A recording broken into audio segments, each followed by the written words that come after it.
10 minutes sur la programmatique. Si demain vous êtes élu, quelles sont les 3 mesures ou décisions prioritaires que vous comptez prendre et comment les mettrez-vous en place? Alors déjà la question si je suis élu ou si on est élu, parce qu'on est une liste.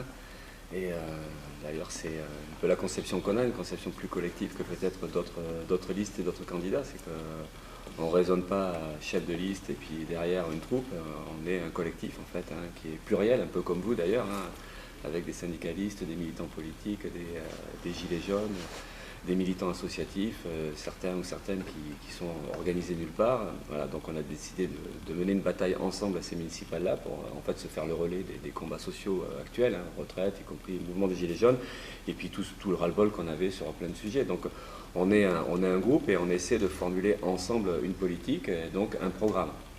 On a rédigé, on va dire, à la base d'un programme, parce qu'en fait, quand on s'est aperçu que dès qu'on commence à discuter programme, c'est-à-dire essayer de voir un peu tout ce qu'on aurait envie, ou tout ce qui nous déplaît aujourd'hui, qu'est-ce qu'il faudrait changer, on s'aperçoit qu'en fait, il faudrait des pages et des pages et des pages. Donc après, c'est la difficulté d'arriver à sélectionner, à mettre en avant les priorités, ou en tout cas ce qui serait le plus marquant, ou ce qui serait le plus fondamental pour nous. Donc voilà, donc on a fait ça. Donc je pense qu'aujourd'hui je ne vais pas vous détailler tout parce que ce n'est pas forcément le plus intéressant. Donc vous essayez de demander un peu ce qui est trois choses. Bon déjà moi je suis juste un porte-parole, hein, je tenais à le dire parce qu'il y a eu un petit débat avec vous en amont, hein, sur la question parce que nous on proposait que ce soit des camarades de la liste qui soient plus pointus sur ces choses-là, sur la question écologiste, et donc ça a été refusé, il fallait absolument que ce soit moi, donc du coup on m'a dit bah t'y vas, voilà, donc j'y vais, et c'est pas un problème en soi puisque je suis quand même intéressé par ces questions-là, donc, donc je ne serai pas pointu, je dis ça par rapport à certainement des questions, mais enfin il y aura l'occasion de rappeler tout ça. Donc nous, le truc qu'on dit en avant sur la question écologique, c'est d'abord, on pense que c'est pas du décor, quoi, parce que c'est vrai qu'aujourd'hui c'est hyper à la mode, enfin, même le plus droitier, même l'extrême droite est écologiste aujourd'hui, donc c'est vrai que du coup ça apparaît pas du tout original, finalement voilà, tout le monde dit ça, quoi. Donc pour nous c'est pas un décor, c'est fondamental, mais c'est surtout qu'en fait l'écologie c'est complètement lié au social. Donc d'ailleurs c'est un peu ce qui se revendique aussi dans le mouvement des Gilets jaunes, ce qui se revendique dans les batailles sociales du moment, c'est fin du mois, fin du monde, enfin, il y a ce slogan-là qui résume très bien la chose, mais c'est d'exprimer qu'en fait on ne peut pas avoir une politique écologique sans avoir une politique sociale et vice-versa. Donc ça, on est sur cette idée-là, ce qu'on peut appeler l'écosocialisme. Ça apporte aussi un nom, parce que nous, on est aussi sur l'idée d'une écologie radicale, à la fois populaire et radicale. Et dans l'écologie radicale, c'est l'idée qu'en fait, dès qu'on avance une idée écologique, d'essayer d'améliorer, on sait très bien, nous, que ça veut dire se heurter à des logiques financières, se heurter à des logiques d'égoïsme de ceux qui possèdent les choses. Et donc du coup, c'est pour ça que c'est compliqué d'ailleurs l'écologie, c'est qu'on pourrait penser que finalement c'est tellement logique, on met des arbres, on met des espaces verts, on arrête les pesticides, enfin tous ces trucs-là, ça paraît très logique puisqu'on sait que c'est dangereux pour la santé des gens, c'est dangereux pour l'environnement, donc du coup, mais sauf que ça ne vient pas, sauf qu'on s'aperçoit que tout est compliqué. Mais ouais, tout est compliqué puisqu'en fait ceux qui sont en place, le pouvoir, l'argent, eux s'opposent à ça parce qu'à partir du moment où ça s'oppose à leurs propres intérêts financiers, donc c'est déjà cette idée-là en fait, c'est qu'un programme écologiste, c'est obligatoirement derrière un combat politique. Voilà, donc et on sait qu'on va se heurter à des intérêts, et on sait d'ailleurs, on le voit dans la campagne, que finalement, à part dire qu'il faut des arbres place Tourny, on ne voit pas trop ce que ça veut dire finalement avoir une politique écologique. Mais, évidemment, parce que derrière, tout ce qui est sérieux, c'est des problèmes politiques qui sont clairement posés et on sait que ça ne viendra pas tout seul. Donc nous, ce qu'on met en avant d'abord, c'est pour essayer de faire les 3 points comme vous demandez, c'est sur la question de la pollution de l'air, on appelle la pollution atmosphérique, on sait que c'est le transport, le premier problème, c'est les gaz à effet de serre, c'est le transport. Donc nous on discute qu'il faut sortir du tout voiture et sortir du tout camion. Et pour cela, ça veut dire créer des conditions qui puissent permettre à ce qu'on évite d'utiliser la voiture et le camion. Donc nous, on pense que le fondamental, c'est la gratuité des transports publics. la gratuité des transports en commun. On a déjà commencé à dire ça, et puis tout le monde s'oppose à ça, on dit c'est pas possible et tout ça. Nous on dit que c'est fondamental. Si on prend au sérieux la crise climatique, si on prend au sérieux les problèmes environnementaux et puis la pollution atmosphérique, il faut des mesures radicales, et pour nous c'est une mesure radicale. Donc ça va évidemment avec le développement des transports publics. On sait que c'est pas juste parce que ça sera gratuit que ça va suffire. Il faudra développer les bus, il faudra renforcer les fréquences des trams. Enfin, bon, tous ces détails-là, on peut en discuter des heures, mais pour nous ça c'est incontournable. Et à côté de ça, c'est la marchandise aussi, parce que là on parle des voyageurs, mais la question du transport des marchandises, et on sait que ça veut dire revenir au fret, enfin au train, utiliser le train et sortir les camions. Voilà, c'est pas une quatrième voie qu'il faut sur la rocade, c'est au contraire tout aller à l'envers en fait de tout ce qui a été fait jusqu'à présent. Donc pour nous ça c'est fondamental, mais on sait évidemment qu'on se heurte déjà, puisque en fait il reste 5 minutes, c'est ça que ça veut dire. Oui, ça va vite quand même. Mais on sait que le fond du problème de la gratuité des transports, c'est comme tous les problèmes d'ailleurs qui sont posés, santé, éducation, tout ça, c'est la question des services publics. Donc il faut un service public. Ça ne peut être qu'un service public totalement public, donc c'est des régies publiques. Voilà, donc ça c'est la question des transports. Et la question du fret, c'est aussi pareil, on voit que la SNCF est attaquée, on voit que Ourcad est attaqué, que ça va fermer, enfin on voit bien que le fret est complètement esquinté. Il y a d'ailleurs un super film de Gilles Balbastre qui raconte ça, sur à la fois la question sociale et la question écologique. Bon. Donc voilà, nous on est là-dessus. Donc ça c'est un des trucs, ça c'est la pollution atmosphérique liée au transport, mais aussi on a les pesticides. Alors, on parle beaucoup de ça, alors même si à Bordeaux ça fait bizarre de parler de ça, parce que Bordeaux c'est une ville, hein, c'est urbain, on sait qu'en plus les collectivités n'ont plus le droit d'utiliser les pesticides de synthèse, donc du coup ça peut paraître décalé, mais nous on dit quand même qu'il faudra un arrêté anti-pesticides. Pourquoi? Parce que même s'il y a le côté un peu symbolique, peut-être, mais encore que, c'est surtout de montrer que le problème est posé de fait, parce que la volatilité de ces choses-là, on sait que ça s'arrête.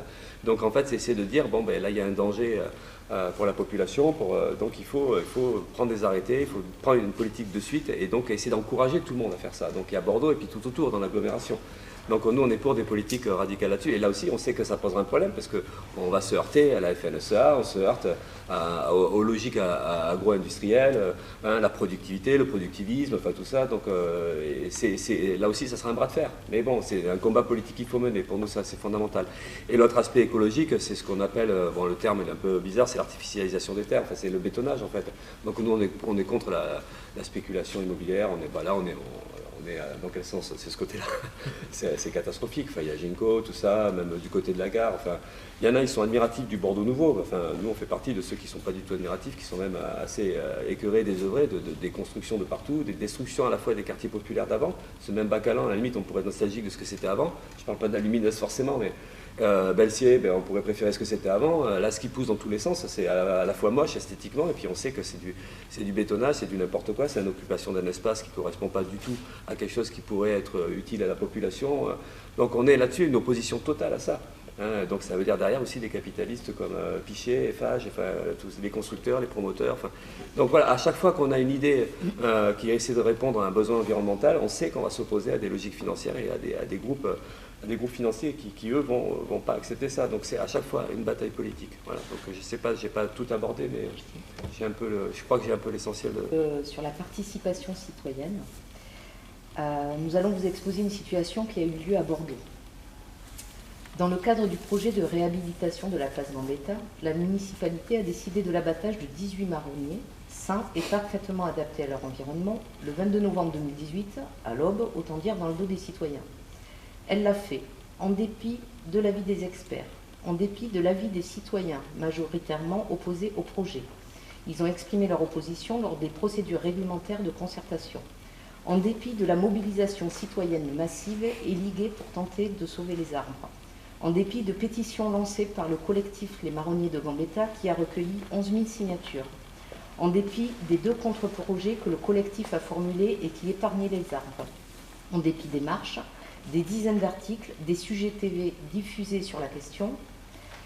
Cette situation locale éclaire plusieurs problèmes significatifs de la crise écologique et sociale actuelle. Le refus de la prise en compte du vivant au profit de la gentrification de la ville, le déficit considérable de démocratie qui s'est exprimé selon nous à Bordeaux par un mouvement des Gilets jaunes très significatif. C'est un autre indicateur et pas les moindres. Dans ce contexte, notre question est la suivante. Comment comptez-vous intégrer dans le fonctionnement et l'organisation de la municipalité la participation citoyenne, certes au niveau consultatif, mais surtout au niveau décisionnel? 5 minutes. 5 minutes. Bah oui, mais on sait que c'est un problème fondamental, parce qu'on peut avoir plein de revendications. On peut d'ailleurs, le truc qui est facile dans une campagne, c'est lister plein de promesses, enfin, plein de choses, et puis et après, mais comment on fait? Et là, dès qu'on aborde une question sociale ou écologique, on sait que ça va être compliqué. Donc comment ça peut se passer? Donc nous, si on est élu, si nous on était élu maire, bon déjà c'est pas tellement crédible, mais si on a 2, 3, 4, 5 conseillers municipaux, qu'est-ce qu'on peut faire en fait, hein, en sachant que la grande majorité pourrait rester celle qui est à l'actuelle. Et donc du coup on serait complètement paralysé. Et effectivement, ça pose le problème de si on attend que ça vienne d'en haut, des élus, tout ça, rien ne viendra, quoi. Même avec tous les beaux discours qu'ils vont faire pendant les 2 semaines qui viennent, il n'y a rien qui va changer en réalité. Donc ça pose le problème effectivement d'un rapport entre la population et les élus. Et malheureusement, ben, soit c'est posé sous la forme d'un rapport de force qui est en train de changer, c'est qui est possible aujourd'hui, puisque c'est vrai que le mouvement des Gilets jaunes, ben, il fait bouger des choses quand même. Même si c'est loin de suffire, mais en tout cas la colère qui s'est exprimée dans la rue, ça a bousculé, ça a même d'ailleurs permis de faire partir Juppé, hein. C'est pas non plus le plus négatif dans le mouvement des Gilets jaunes, parce qu'il y a eu un peu de panique, hein, du côté du pouvoir bordelais, hein, du côté de la banlieue bordelaise. Hein, ils ont réprimé comme des sauvages, mais en même temps, ils ont pas compris ce qui se passait, quoi. Il y a eu quelque chose qui les a dépassés, et c'était toute la colère, pas qu'à Bordeaux, hein, c'était surtout autour de Bordeaux en fait, hein. La désertification, les services publics qui partent, enfin, les inégalités de territoire, l'exclusion et tout ça. Donc on voit bien qu'il y a quelque chose qui ne va pas du tout dans ce système politique, mais pas qu'à Bordeaux, enfin nationalement. Enfin, là on a un gouvernement qui est quand même plus que discrédité et qui est plus que violent pour rattraper tout ça. Et puis voilà, donc aujourd'hui comment on y répond? Nous on pense qu'il faut une démocratie directe, même si les mots, ça fait... il y a la démocratie participative, démocratie directe, démocratie par en bas, on ne sait pas comment l'appeler, mais ce qui est sûr c'est qu'il faudrait que la population elle puisse avoir le droit de s'organiser, de se réunir, de débattre des sujets, de débattre des priorités, de ce qu'il faudrait, des besoins qu'il y a, hein, sociaux, écologiques, des droits tout simplement. Mais au-delà parce qu'on sait que ça existe un petit peu, hein, il y a des petites réunions de quartier, hein, avec des mairies annexes, hein, où finalement, venez à 18h ce soir, il y a réunion pour discuter du stationnement et tout ça, et puis en fait, on peut parler, puis après derrière, de toute façon, ça ne change rien. Donc après, c'est la question effectivement de structures qui soient décisionnaires. Et comment les quartiers, comment la population, elle peut décider de certaines choses, mais après, à côté de la décision, il faut qu'il y ait un budget, il faut qu'en fait, il y ait, une fois qu'on décide quelque chose, ou que la population a le droit de décider, ben, qu'à côté de ça, il faut qu'il y ait des moyens, et que donc il y ait une part du budget, voire la totalité du budget, qui soit quelque part entre les mains de la population, sous forme de réunions et de débats publics. Voilà, donc nous, on est pour ça. Mais le mettre en place, si on est élu maire, si la liste gagne, la nôtre, ça paraît moins compliqué à mettre en place, mais on sait que ça sera compliqué quand même. Parce que dès qu'on parle de démocratie directe, dès qu'on parle d'une population qui aurait le droit de décider, et bien voilà, on est dans une société où on voit bien que c'est pas du tout ça qui est dominant et c'est pas du tout ça qui est souhaité, quoi. Ne serait-ce que nous, on a une expérience, c'est que par exemple, on est une liste un peu surprenante dans le timing et puis dans la constitution. Surtout pour Bordeaux, hein, une liste qui se dit ouvertement pour les luttes et puis qui regroupe tout un milieu militant. Et le fait qu'on existe et qu'on arrive à des sondages, par exemple, qui tournent autour de 10%, c'est-à-dire avec l'idée qu'on pourrait être au second tour, bah déjà, on a des discours, alors vous allez vous retirer quand même, vous allez quand même pas aller au bout parce que vous allez faire perdre la chance historique pour Bordeaux d'avoir peut-être quelqu'un qui ressemble à de la gauche au pouvoir. Et voilà, c'est terrible. C'est qu'en fait, même ce processus démocratique des élections, il y en a, ils sont même pas capables de le respecter. On est en train de nous dire qu'on est en trop. On est en train de nous dire que on devient un problème, alors que finalement on représente quelque chose. Et donc c'est pour dire, si déjà dans le processus électoral, il y en a qui sont en train de critiquer, de demander même qu'on disparaisse, enfin qu'on se retire, c'est dire après la difficulté qu'on aura forcément pour mettre en place des structures vraiment démocratiques. Donc nous on est pour, hein, que ce soit la population qui décide. Maintenant après, ben, c'est pour ça qu'il y a des luttes, hein. Il faudra des luttes, hein, que ce soit le combat des associations de quartier, que ce soit le combat des syndicats par rapport aux salariés, des employés municipaux, ou les combats qu'on peut mener aujourd'hui à Bordeaux pour tel ou tel sujet. Ben, il faut compter là-dessus, quoi, et pas juste compter sur des élections, ça c'est sûr, quoi. Module de 2, pollution de l'air, de l'eau et mobilité. On avait déjà un peu rebondi dessus. En 3 minutes, voilà la première question. Comment comptez-vous améliorer la mobilité en ce qui concerne les zones périurbaines? Donc là, c'est court, je suppose. Oui, 3 minutes. 3 minutes, ouais. Mais ça revient, enfin, pour nous, la mobilité. Après, c'est un mot qui peut être vague aussi, ça dépend de ce qu'on entend dedans. il y a eu un débat là-dessus il n'y a pas longtemps sur TVSat Sud-Ouest, sur la mobilité. Donc nous, on met en avant la question des transports publics, hein, évidemment, hein, la gratuité d'une part, la gratuité, je ne l'ai pas dit tout à l'heure, je ne sais plus, mais c'est la question de, il y a la réponse sociale, parce qu'aujourd'hui, il y a plein de gens qui vivent en dessous du seuil de pauvreté, qui n'ont pas de quoi vivre, en fait. Et donc la gratuité, ça paraît normal, parce que c'est permettre aux gens de se déplacer, tout simplement. Parce que quand on a bouffé l'argent dans le loyer et la bouffe, enfin la nourriture, après il reste quoi? Donc nous on pense que c'est une réponse sociale, et la réponse écologique c'est voilà, qu'on puisse plus utiliser les voitures, en tout cas le moins possible, et donc ça passe par le développement des services, des transports publics, et donc, mais pas juste la gratuité, c'est évidemment les bus. Là ça fait partie de comment les quartiers pourraient discuter aussi des trajets des bus. Là il y a le tram D qui s'est allongé jusqu'au Bouscat, ils ont supprimé 3 bus à Grand Parc par exemple, les 3 bus 5, 6 et 29 qui passent à Grand Parc, ils ont été supprimés. Donc comment c'est décidé ça? Donc du coup, bon, la mobilité ça passe par ça, par développer les transports publics, et après on peut parler aussi dans la mobilité de la question de l'accessibilité pour les personnes en situation de handicap, parce que la mobilité c'est de qui on discute, parce que en fait il y a une grosse partie de la population qui est quand même sacrément embêtée par des dispositions qui ne sont pas là. Donc après, même s'il y a du progrès sur ces dernières années, mais enfin voilà, on entend des associations des personnes handicapées en situation de handicap qui disent ouais, voilà, mais que ce soit pour les malentendants, les non-voyants, les malvoyants ou les handicapés moteurs, il y a cette difficulté-là de pouvoir se déplacer, il n'y a pas l'accessibilité à tel endroit, enfin, ça reste donc c'est pour ça que dans la mobilité, il y a aussi cette question-là qui est posée, de fait, que cette partie de la population... donc voilà, donc après il y a certainement des choses que je pourrais dire, mais... Justement, plus précisément, une question sur 1 minute et demie. Est-ce que le projet de déviation du Taillan correspond à votre vision de l'amélioration de la mobilité sur la métropole? Alors on soutient la bataille des associations et Nature notamment contre la déviation. On a participé au rassemblement devant le TGI, hein, parce qu'en fait ça s'est passé devant le tribunal, et malheureusement le tribunal a refusé de suspendre les travaux. Donc nous on est contre, hein, même si on sait que ça pose des problèmes. Je me suis même fait engueuler par des habitants qui passaient devant le TGI à ce moment-là. Ils ont vu ma tête, ils m'ont reconnu, ils sont venus me voir, ils m'ont dit vous êtes pour ou contre? Je dis je suis contre. Et là je me suis fait engueuler parce qu'ils disent qu'en fait la population elle en a marre du trafic au centre-ville. Donc en fait le problème qui est posé c'est à l'image de plein de choses en fait. C'est qu'il y a un projet de déviation qui semble raisonnable puisqu'il y a un danger lié à la circulation au centre-ville, sauf que ce projet-là, il est dangereux écologiquement puisqu'il y a un risque de pollution de la nappe phréatique, et puis en plus ça détruit des zones humides et ça fait disparaître des espèces vivantes. Donc, et voilà, mais donc le problème de fond, c'est encore une fois la circulation des voitures et des camions. C'est qu'il faut... sortir, voilà, il faut trouver des solutions qui permettent de ne plus utiliser la voiture le moins possible et les camions. Donc c'est à nouveau la question du fret, du ferroutage, et la question des transports publics qu'il faut absolument développer, à partir peut-être de ces endroits-là, de très loin, et puis de mettre des lignes de bus. Donc c'est forcément ces solutions-là, parce que sinon on ne s'en sort pas. Quand on fait d'autres routes, on croit qu'on sort du problème, en fait on n'en sort pas. Et on fait une déviation ou un grand contournement, et puis dans quelques années, il faudra refaire des routes, il faudra... Voilà, c'est l'absurdité en fait du système dans lequel on se trouve, quoi. Donc il faut rompre avec ça. Donc on soutient complètement la bataille qui est menée contre ces projets-là. Je rebondis par une troisième petite question d'1 minute et demie également. Suite à l'alerte donnée par les hydrogéologues sur les risques de pollution que fait peser ce projet de déviation sur les ressources en eau potable pour Bordeaux Métropole, quelle est donc votre position? Nous, la position qu'on a bien souvent, c'est que d'abord, comme on est sensible, on est plutôt pour. Après, on n'est pas des experts, donc nous, on fait confiance au boulot des associations. Là, c'est un peu comme quand il y avait Notre-Dame-des-Landes ou des projets un peu très connus, enfin, tous ces projets dits inutiles, néfastes, ou Sivens, le barrage de Sivens. Moi, j'avais été soutenir la bataille de Sivens, et après, voilà, on s'aperçoit qu'il y a un boulot qui est énorme, qui est fait par ou un milieu associatif, ou des associations associatifs écologiques, ou de quartier, enfin, ou d'habitants.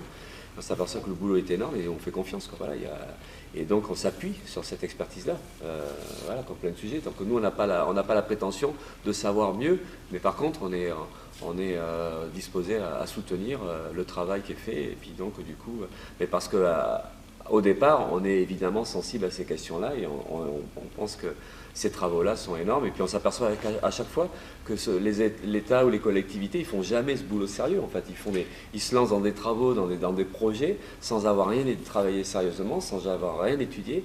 Et c'est là où c'est écœurant. Enfin, c'est de voir l'irresponsabilité des pouvoirs publics. Et on voit en plus derrière des liens financiers avec des grosses entreprises, enfin, ou avec la FNSEA, parce que bien souvent les projets derrière, on a la grosse logique, la grosse machine industrielle ou agroalimentaire, agrochimique et tout ça. Donc voilà, on en revient encore à ces pouvoirs financiers qui imposent des choses ou qui voilà.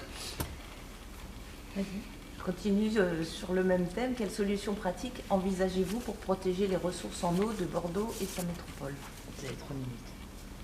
Ouais, je vais être plus court là parce que là je vais redire un peu ce que là je connais pas grand chose, j'ai pas inventé, mais nous on est c'est la conception qu'on a nous, mais que beaucoup ont, c'est-à-dire qu'en fait si jamais on est élu ou si jamais, enfin voilà, la question c'est que la question des liens politiques ou de ceux qui sont au pouvoir avec la population, et quand on dit avec la population, c'est avec tout le réseau associatif, le réseau syndical, enfin tout ce qui est déjà organisé.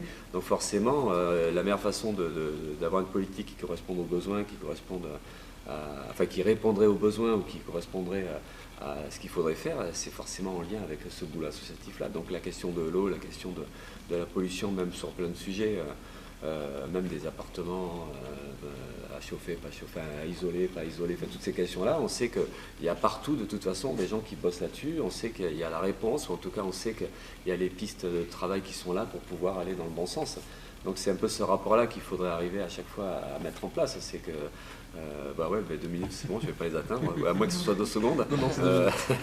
Donc c'est ce lien évidemment entre une équipe qui serait en responsabilité et donc en fait, de mettre en place un cadre absolu, et qu'on ne peut pas décider d'une chose sans avoir l'avis de la population, ou sans avoir, enfin la population directement concernée, et sans avoir l'avis du réseau associatif. Je continue, même si on en a déjà un peu parlé. La loi Labbé a permis de réduire l'utilisation des pesticides dans les villes, mais elle ne concerne pas les parkings d'entreprises ou de supermarchés, elle ne concerne pas les résidences privées, les voies ferrées, ni même les pelouses sportives. Si vous êtes élu, pensez-vous prendre un arrêté anti-pesticides, comme l'ont déjà fait plus d'une centaine de maires en France? Ouais, on pense, mais oui, c'est vrai que c'est que les collectivités qui n'ont pas le droit d'utiliser les pesticides, c'est ça. Les autres, enfin tout ce qui est privé, et puis évidemment dans l'agriculture. Donc oui, on est pour un arrêté, encore une fois, même si à Bordeaux ça fait bizarre, mais la preuve que non, c'est pas bizarre, parce que de toute façon le problème il est posé. Et c'est globalement toute la pollution atmosphérique liée à l'utilisation du chimique. Donc, alors après, j'ai lu le bouquin là, du maire de Languette, là. Enfin, le bouquin est tout petit, il sort bientôt. On me l'a donné avant, mais il sort bientôt. Mais il raconte ce combat-là. Et il raconte comment la FNSEA, dès le départ, est intervenue pour contrer tous les arguments. Et c'est une machine de dingue. Hein. C'est vraiment, ils ont tous les moyens qu'il faut pour contrer, pour mettre la pression, et c'est terrible de voir ça, quoi. Donc, et de nier le danger pour les poumons, enfin pour la santé des gens. Enfin, alors qu'il y a des expertises scientifiques qui ont été faites. Et là, on se retrouve dans des trucs complètement surréalistes.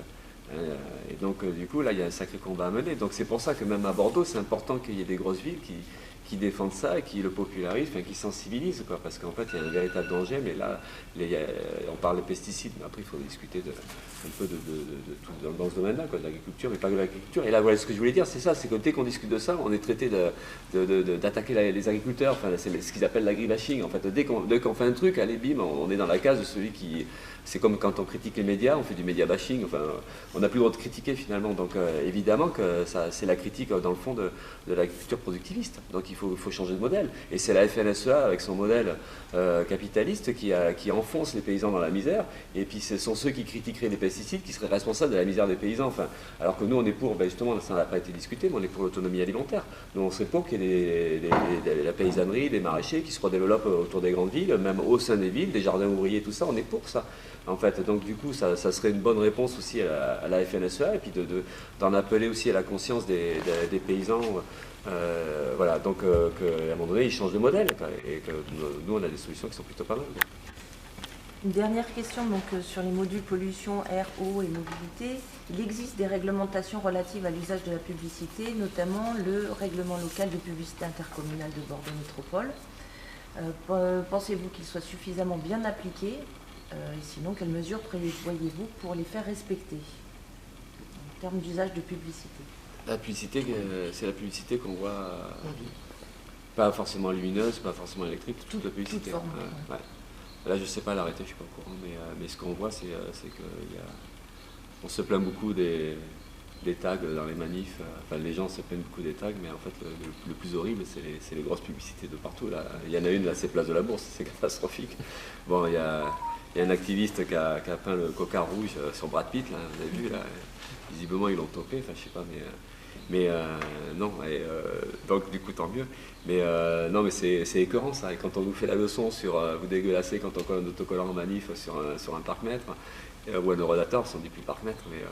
Et quand on voit ça, oui, donc nous on serait pour empêcher ça, empêcher cette publicité, ou alors après discuter. Après c'est la pub, on peut en discuter de manière différente. Il y a la pub pour les entreprises, enfin pour vendre des trucs de banque comme celle de Brad Pitt là. Et après on pourrait discuter de tout ce qui pourrait être informatif, information culturelle, information utile à la population. Donc ça, que ça puisse apparaître, que ce soit visible un peu partout, enfin ça c'est pas un problème en soi. Encore qu'après il faudrait discuter des surfaces.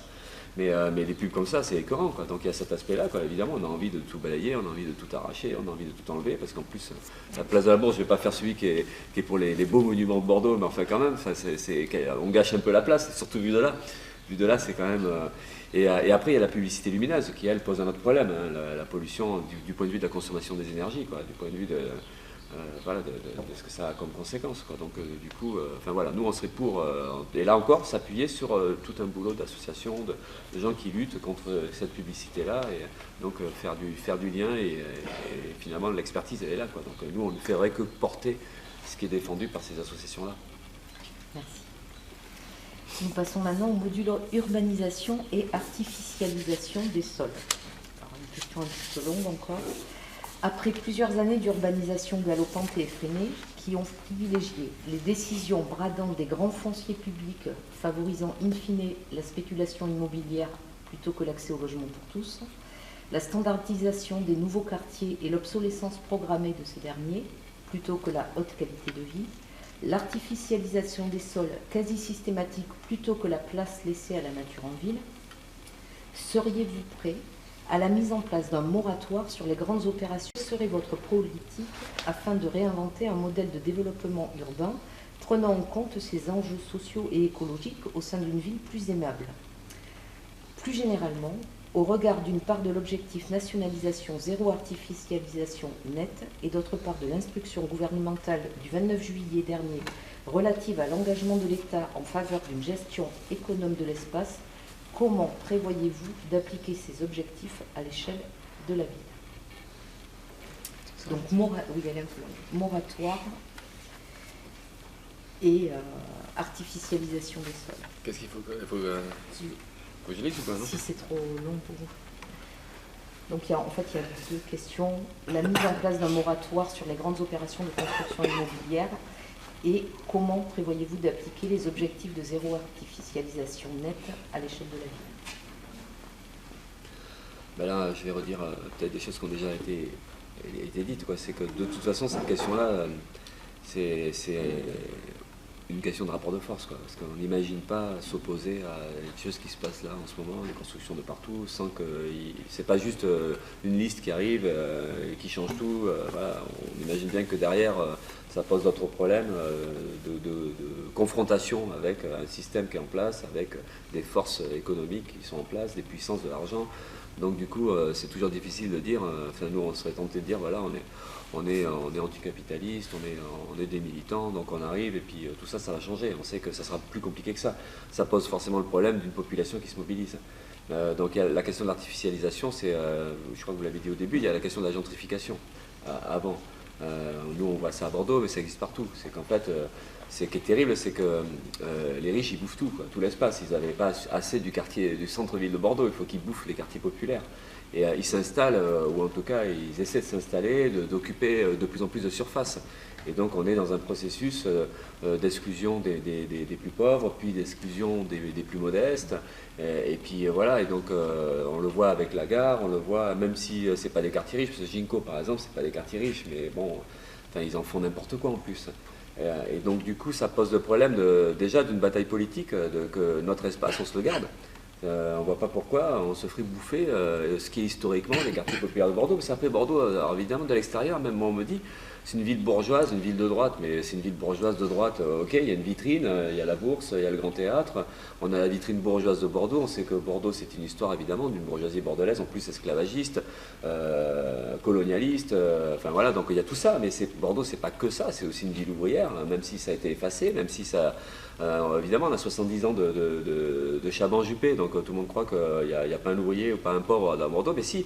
Et ce qui est terrible, c'est aussi cette question-là, c'est que quand on voit des Florian, enfin je ne sais pas si je peux citer des noms, mais bon voilà, mais quand on voit des candidats là, qui disent oh, Bordeaux c'est une belle ville, regardez la façade des quais, tout ça, regardez, et quand on voit le niveau de pauvreté qu'il y a dans Bordeaux, parce qu'en fait on discute que des murs, on discute que de la beauté, donc c'est tous ces problèmes-là qui sont posés, donc c'est pour ça que je dis ça d'abord, c'est qu'il y a la question sociale qui est posée, donc en fait il y a une bataille à mener, une bataille politique.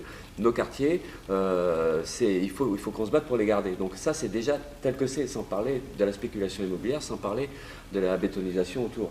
Et après, évidemment, que donc du coup, tout est lié. C'est qu'en fait, à partir du moment où ils bouffent nos espaces autour des Capus, tout ça, même la rue des Douves, enfin voilà, comment ils aménagent petit à petit, à un moment donné, il n'y aura plus d'immigrés, il n'y aura plus de... donc du coup, comment ça on le garde? Et après, évidemment, c'est en lien direct derrière, c'est qu'il ne faut pas les laisser détruire tout ce qu'il y a autour. Parce qu'en fait, non seulement ils bouffent les quartiers existants, mais en plus, ils sont en train de bouffer tout l'espace autour. En plus que, moi je le redis, hein, en plus c'est laid. Hein, en plus, enfin, moi je trouve ça laid, c'est du n'importe quoi. Et en plus, c'est mal fait et ils se foutent de la gueule du monde parce qu'ils relogent des gens dans des conditions, des malfaçons, il y en a quand même un paquet. Rive droite comme du côté de Bord-de-Lac. Donc voilà, donc mais là il y a une question politique qui est pas juste une mesurette, qui est pas juste, voilà, nous on fera ça, si, machin. C'est vraiment une bataille sociale et politique. C'est qu'il faut que la population elle prenne conscience qu'on a le droit de vivre là, à Bordeaux, même quand on n'a pas d'argent. Donc c'est la question des loyers, c'est la question enfin le droit de vivre, c'est tous ces problèmes-là qui sont posés. Et c'est une bataille pour qu'on reste là et puis qu'on ne fasse pas n'importe quoi de notre espace. Et donc c'est comment la population elle contrôle par en haut et qu'elle empêche évidemment des destructions sociales et environnementales. Donc là c'est vraiment un truc, c'est pour ça que c'est plus que des mesures, comment on pourrait créer ces conditions-là. Et alors on peut penser que les mobilisations récentes, elles peuvent aider peut-être à une prise de conscience collective, qu'à un moment donné on a intérêt à défendre nos intérêts et qu'on se retrouve en face d'une machine à broyer. Voilà, si on ne se défend pas, si on ne se bat pas, on va se faire tout bouffer. Et pas juste le porte-monnaie à la fin du mois, c'est nos espaces. Alors, ils vont nous mettre à combien? À 20, à 30 bornes, c'est ce qui a déjà commencé. Et puis quand on est écarté de l'agglo, on s'aperçoit qu'il n'y a pas de service public, il n'y a rien. C'est le cas du côté de la Réole ou au Nord-Gironde, où il y a plein de gens qui sont complètement, enfin ils voient bien, et même des gens qui ne sont pas forcément très pauvres, mais qui vont aller là-bas parce qu'ils ne peuvent plus trop vivre là, puis il n'y a plus rien là-bas. Donc c'est vraiment ce qu'on pourrait appeler l'aménagement du territoire, mais dans le fond, derrière ce mot-là, c'est vraiment une bataille politique de la population. Merci. Plus précisément, en 2 minutes, quel avenir envisagez-vous pour le site de la Jalère? Là, j'ai pas d'idée, je connais pas, franchement. Je pense qu'il y a des camarades dans la liste qui en savent plus que moi. Mais voilà, je vais pas faire semblant. Je suppose qu'il y a des choses à faire, en tout cas, à défendre. Je sais c'était discuté à un moment donné dans un débat que j'ai vu vite fait, parce que ça ne m'intéressait pas trop, entre les 3 candidats à la télé il n'y a pas longtemps. Et non, voilà, franchement, je ne vais rien inventer. En 2 minutes aussi. Bordeaux Métropole accueille de nombreux dépôts sauvages sur son territoire, source de pollution visuelle du sol, du sous-sol. Le traitement des déchets étant une compétence communale, comment comptez-vous procéder pour faire cesser ces pratiques?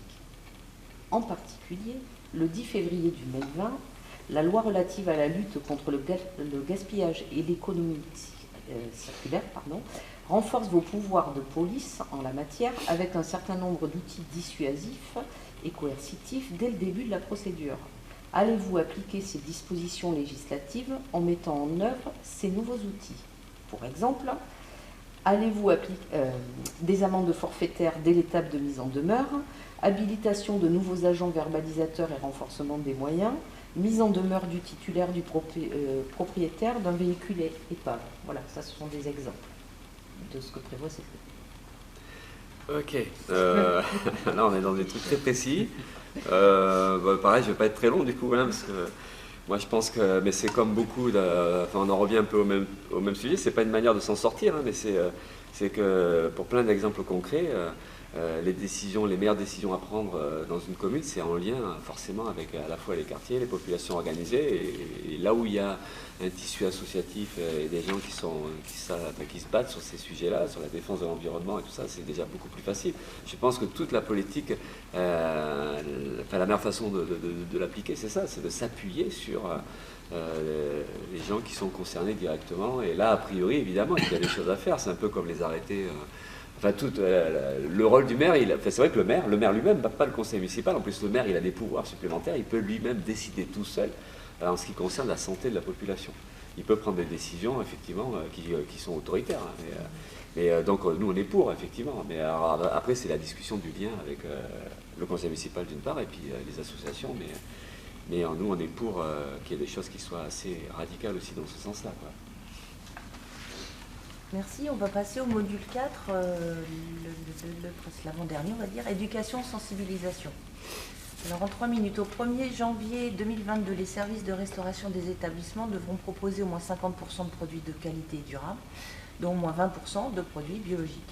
Comment comptez-vous accompagner le développement de la filière bio et favoriser éventuellement le menu dit végétarien, c'est-à-dire une fois par semaine, auprès des gestionnaires de restauration scolaire?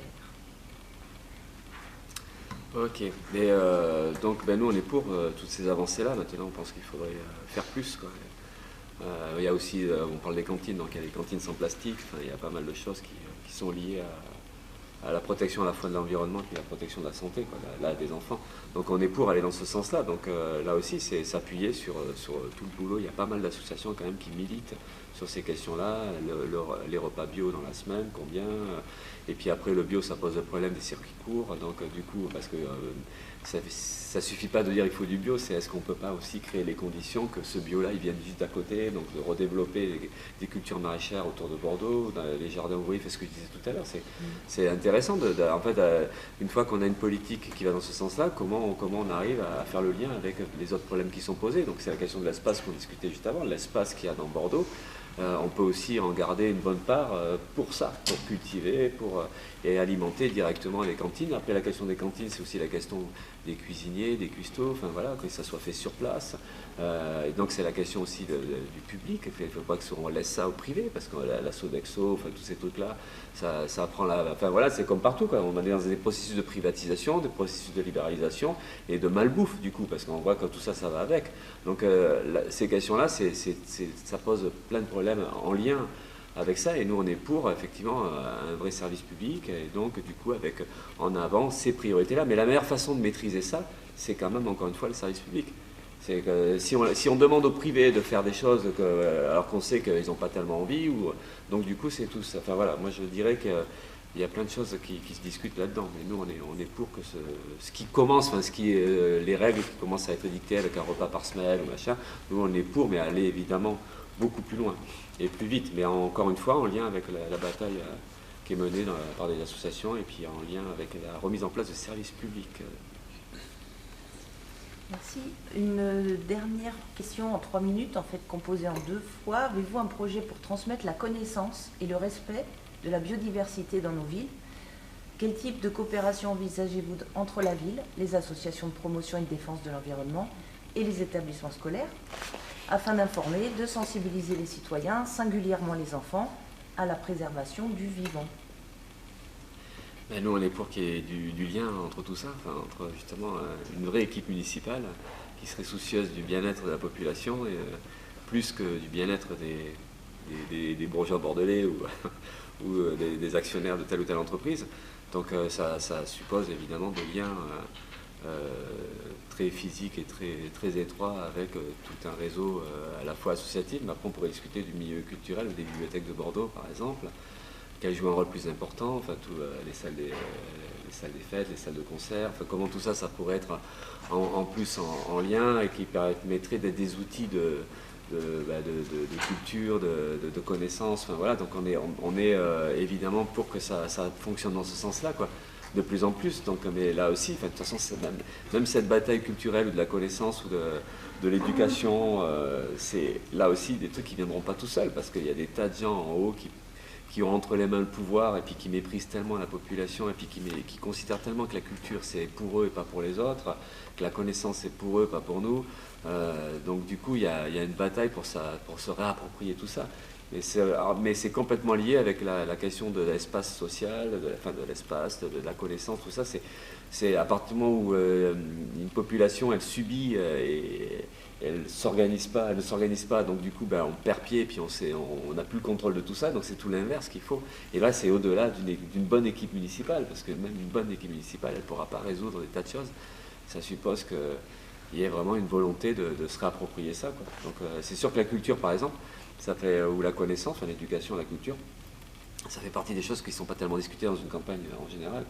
Bon, j'ai vu qu'il y en a qui le disent, parce que c'est vrai que ça fait un peu mieux d'avoir dans son programme un côté culturel. Mais c'est vrai que nous, on a la chance d'avoir sur notre liste un chanteur lyrique qui bosse un peu à l'opéra et qui bosse dans d'autres opéras ailleurs. On a la chance d'avoir des gens qui sont auteurs. Donc du coup, ça nous permet, nous, d'avoir plus de discussions là-dessus. Qu'est-ce que ça pourrait vouloir dire une vraie culture? Et la culture, c'est pas juste un concert, c'est pas juste un truc de théâtre quelque part, c'est derrière, quoi. Comment tout ça, ça peut se construire et comment on peut donner envie à la population de s'intéresser, de comprendre et de discuter de la vie sociale, même du collectif. À Grand Parc, il y a une association qui essaie de remettre un cinéma de quartier dans la salle des fêtes. Mais le truc derrière, c'est tout ce qui se discute autour de ça, quoi. Tout ce qui peut donner envie et c'est comment une population peut redevenir actrice 30 secondes. Et on se réapproprie ça, quoi. Mais malheureusement, on est confronté aussi à beaucoup de résignation partout. Les gens qui disent ça sert à rien, de toute façon, on sera toujours paumard, on sera toujours délaissé pour compte, on n'aura jamais le. Et il faut aussi combattre ça. Et donc, du coup, quand on fait de la politique ou quand on essaie de dire des choses, il faut arriver à convaincre aussi tout le monde de s'occuper de ses affaires, quoi. Donc de prendre ses affaires en main. Donc c'est ce qu'on essaie de. Et ces choses-là, je pense qu'elles se résolvent par ça aussi. Stop. Voilà. Merci. C'est moi qui ai dit stop. Alors là, il s'agit d'un thème général. On va vous demander des positions de principe sur 2 questions. La première question. 3 minutes. En France, comme dans d'autres pays, l'aspiration démocratique des peuples est grandissante. Cette aspiration démocratique se manifeste par le biais de nouvelles formes d'action et d'expression qui émergent. Or, nous constatons une régression des libertés fondamentales dans l'exercice du droit à la participation de la vie démocratique, comme le droit de manifester, par exemple. Quelle est votre position par rapport à la doctrine actuelle du maintien de l'ordre ? Bien. Je ne surprendrai pas en disant qu'on n'est pas le droit de manifester, la liberté de contester, et on n'est même pas du tout choqué par les formes qu'ont prises les manifestations. Nous, ce qui nous a choqués ces derniers temps, depuis au moins le début du mouvement des Gilets jaunes, c'est la terrible répression policière d'une part, la violence, l'utilisation des armes, contre des manifestants, mais derrière aussi la répression judiciaire, parce que combien de manifestants ont fait ou de la garde à vue et même de la prison, des mois de prison. Donc il y a une terrible répression et puis tout le discours de haine de classe en fait qui est sorti dans les médias par rapport aux Gilets jaunes, par rapport même aux activistes, parce qu'on voit que les activistes écologistes, quand ils envahissent BlackRock ou la place de l'Italie à Paris, quand il y a eu des mouvements comme ça, des zones commerciales qui étaient bloquées, on voit toute une haine face à des gens qui essaient d'alarmer, qui essaient de montrer qu'il y a un danger. Donc nous, on est pour complètement cette liberté de manifestation, et pour nous, elle est sacrée, évidemment. Alors, elle est constitutionnelle, mais bon, on s'aperçoit que même quand c'est constitutionnel, c'est pas protégé, puisque c'est remis en cause de fait par les politiques d'intimidation et de répression. Bon, donc du coup, on est pour ça, et on pense que quand on parle de violence, nous, on répond que le problème de la violence, c'est tout simplement la question de la violence sociale au quotidien. C'est la misère, la précarité, c'est les licenciements, c'est l'enrichissement indécent d'une partie de la population, alors qu'à côté, il y a plein de gens qui n'arrivent pas à vivre correctement. Donc ça, c'est d'une violence extrême, et c'est celle-là qui nous choque, et c'est celle-là qu'on veut combattre. Donc après, bien évidemment, on revendique le droit à manifester, mais plus que ça, on revendique le droit à se mettre en colère, on revendique le droit de dire merde, et d'utiliser les moyens qu'on a pour défendre nos vies. Donc ça suppose effectivement qu'à un moment donné, il peut y avoir aussi le droit de se révolter et le droit de se battre, comme des fois c'est fait dans les manifs, même physiquement, de se battre contre des flics qui nous agressent, quoi. Donc le problème est posé d'une population qui doit survivre et donc qui ne doit pas avoir peur d'utiliser à un moment donné des moyens de se faire respecter. Et quand on a l'illégalité qui est du côté de l'État, du côté de la société, du pouvoir, ben, nous à un moment donné, il va falloir qu'on réponde aussi. Donc c'est aussi ces problèmes-là qui sont posés de fait pour aujourd'hui et pour la période qui vient. Merci. En 3 minutes, quelle place seriez-vous prêt à accorder, on peut anticiper, à l'ensemble du collectif citoyen dans la gouvernance de la ville?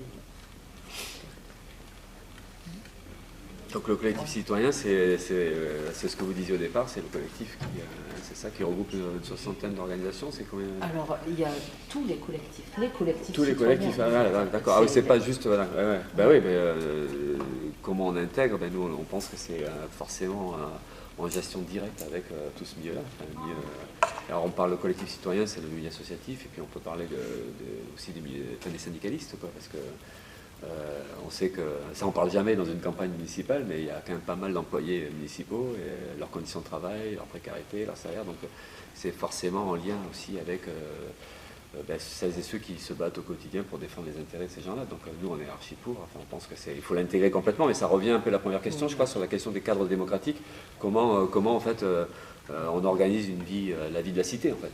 Et donc on parlait des assemblées de quartier, décisionnaires, mais c'est en lien avec ce réseau-là, le réseau d'associations et de militants.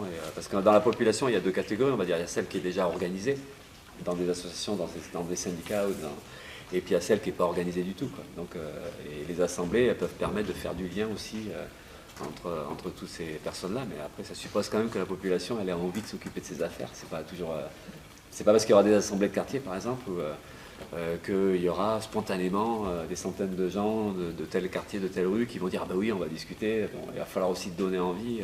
Mais après tout, bon, mais au moins qu'il y ait le cadre qui existe, qu'il y ait l'envie qu'il y ait la possibilité pour ceux qui ont envie de s'occuper de leurs affaires, que ça puisse exister, quoi. Donc voilà, c'est un lien entre tout ça. On termine avec la dernière question, c'est ça? Pourquoi protéger la biodiversité? Attendez, c'est un peu... Posé comme ça. Non, en fait, parce qu'elle le vaut bien. On vous propose de tirer, en fait, on a des questions qu'on a appelées Joker, c'est un petit peu de culture générale. Ouais. C'est un petit jeu qu'on a sur la fin. Et avant de tirer ces questions-là, il y aura 1 minute par question. Il y a une question qui est commune à tous les candidats. Et cette question, c'est pourquoi protéger la biodiversité en 1 minute? Ah ouais, trop vite. C'est juste...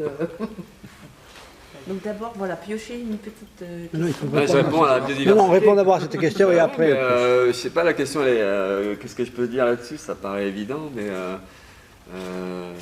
j'ai dit qu'elle le vaut bien, mais parce que c'est incontournable, quoi. Enfin voilà, je sais pas quoi dire de plus malin. C'est une réponse. Allez-y. Donc là, je passe aux questions. Donc vous pouvez tirer une question dans ce petit pot, vous la lisez à voix haute et vous avez 1 minute. Alors si vous ne pouvez pas répondre à la question ou qu'elle vous semble... J'ai le droit au joker. Voilà, vous la laissez, vous en tirez une autre. Quelle est l'importance écologique des zones humides? Ben là, ça rejoint un peu la biodiversité, l'écologie, enfin, en règle générale, l'équilibre entre les systèmes, les vies des uns et des autres. Enfin, voilà, moi, je sais que les zones humides, ça en avait beaucoup parlé, avec Notre-Dame-des-Landes surtout, parce qu'en fait, même le terme, moi, je l'avais un peu découvert à ce moment-là, tout le débat sur la zone humide de Notre-Dame ou celle de Sivins. Et puis là, je sais qu'il y avait aussi à Bègle, la construction du golfe. Bègle-Villeneuve, là aussi, c'était une zone humide avec quelques espèces qui vivaient juste là. Bon, aujourd'hui c'est rasé, hein, et donc du coup donc l'importance, c'est important, voilà. Après je suis pas spécialement technique là-dessus, mais je sais que c'est des espèces vivantes. Je sais qu'un écosystème, c'est souvent des espèces qui vivent à un endroit très précis et qui peuvent pas être déplacées, qui peuvent pas vivre ailleurs. Donc si on détruit une zone, en fait derrière c'est la disparition de l'espèce, soit la plante, soit animal, soit la plante, quoi. Donc du coup c'est important de sauvegarder des zones parce que de toute façon ça ne se déplace pas. Ce que j'ai appris en discutant. Allez, vous pouvez en prendre une autre. Ça va, j'ai bon là ou là? Il y a un système de points derrière.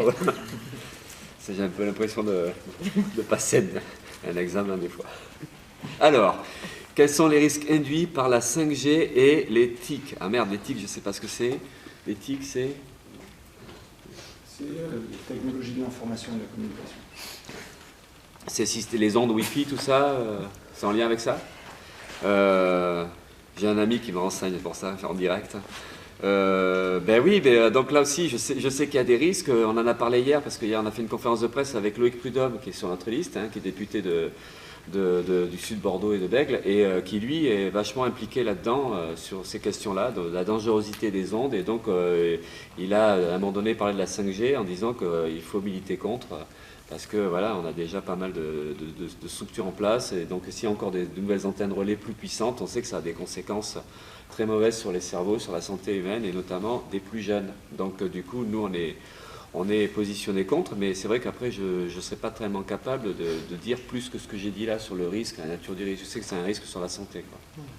Mais la 4G avait déjà pose un problème de risque, et plus on vit autour des antennes relais, plus c'est problématique. Vous en voulez une autre? Ah, je peux, ouais. Allez. Non, mais vous me dites. Alors, quelle est la consommation moyenne par personne en eau en France? Oh, ben là, je ne sais pas. Je ne sais pas. Ce que je sais, c'est ce qu'on discute aussi, mais c'est ce que défendent pas mal d'associations là-dessus, c'est qu'on est pour la gratuité d'un niveau de consommation d'eau minimum. C'est calculé, ça, je sais qu'il y a 3 niveaux de consommation. Il y a la consommation vitale, et elle, il y a pas mal de gens qui défendent la gratuité, qu'il y ait l'accès pour tout le monde sur cette question-là, enfin sur l'eau. Après, il y a un niveau de consommation qui est... je ne sais plus, puis après il y a le niveau de consommation de confort, quoi. Voilà. Donc après, mais je sais pas du tout en litres ce que ça représente, mais j'en profite pour dire que nous on reprend les revendications comme quoi il faut la gratuité pour ce qui est de l'ordre du vital, l'accès à l'eau, mais comme l'accès à l'énergie, on est pour aussi une tranche gratuite d'électricité pour que les gens puissent se loger, et que finalement la vie ne dépende pas du salaire qu'on a ou qu'on n'a pas, quoi. Eh bien, c'est bon, il n'y a plus de questions là? Non. Eh bien, merci beaucoup pour votre participation. Voilà, merci Monsieur Poutou, donc c'est terminé. Voilà, super.